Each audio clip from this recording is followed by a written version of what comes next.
What's going on, guys? It's your boy LSR254 and you tuned in for another one. On this one, finna get into this plug. Let's get it. I be gripping brain, nigga. I be gripping wood. Okay. Hey, my seven. I'm gripping in my seven. Okay. I'm flossing in my seven. I'm riding in my. Alright, guys. So what I want to do, I basically want to show you what we have here. What we have here is a replacement plug for the LS harness. As you can see from this one, I don't know, can you see it? You might have to put it back here. See, all the plugs on here are perfectly clear. They're the way that they're supposed to be. As you can see there, it is definitely all good to go. When we did our harness, what we did was we made a little bit of a slight mistake, and what we did is we damaged the pin, the most important pin, which is this pink wire, which is accessory power that powers our coils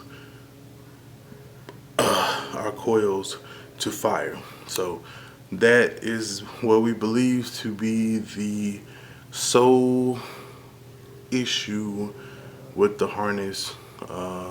We're going to fix that problem first, and then we're going to move forward, and then we're going to get deeper into it and you know, see if this rectifies the problem. If it does not, then we will in turn go deeper into the diagnostic process. Yes, the diagnostic process.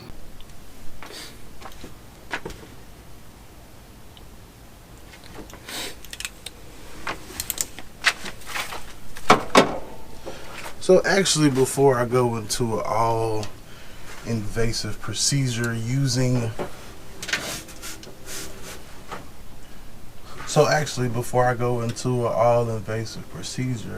what I like to do is kind of look at this pin and compare it to the pin from this harness and see maybe what exactly we could have done or that we can do to still be able to utilize this harness without doing as much minimally invasive work as we can. Comparing the two pins, they actually both look quite similar, except for the fact that if you can see there, they are, this one that originally is just pushed and it's compressed all the way in. So if there is a way that we could somehow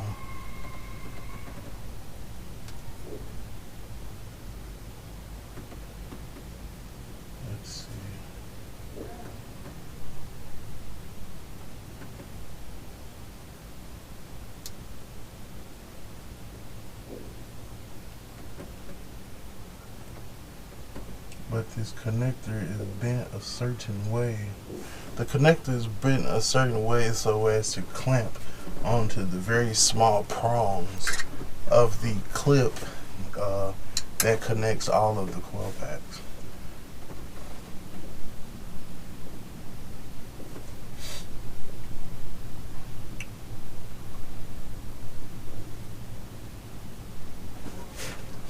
However, I do not see a way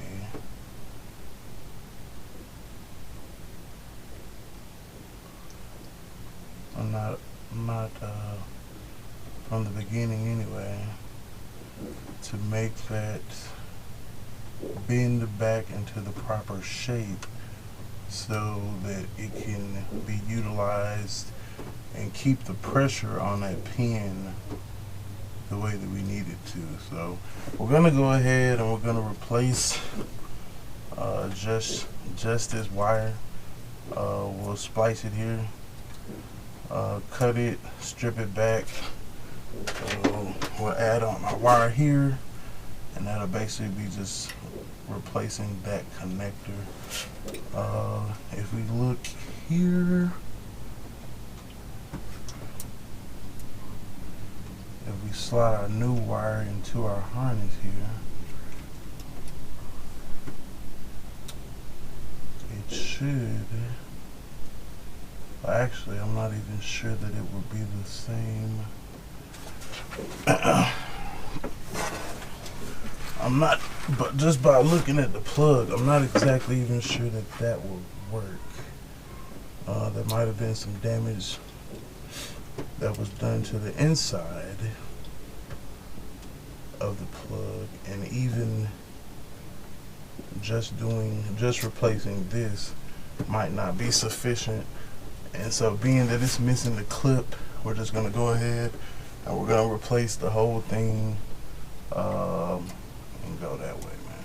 All right, so after looking at it a little bit closer, I did see what I used was this pin or this pick here on Harbor Freight. This is the pick that I use. Basically, just take what I did. I took it kind of sideways and just kind of stuck it off in there.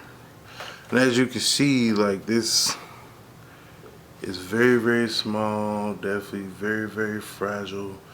The way that it sticks in there, like, it's got to be right on point, or you're not gonna have a good connection, because it's such the small slot that it has the room to accommodate for. So instead of doing the whole harness or doing the whole plug, what we're gonna do is I'm just gonna remove the damaged wire here, the pink wire, and actually we could probably take both of the wires from here, but for continuity's sake, we'll take both of the wires, one from each of the harnesses, and then we'll just solder in 2 wires instead of soldering in 14 wires. So let's get into it.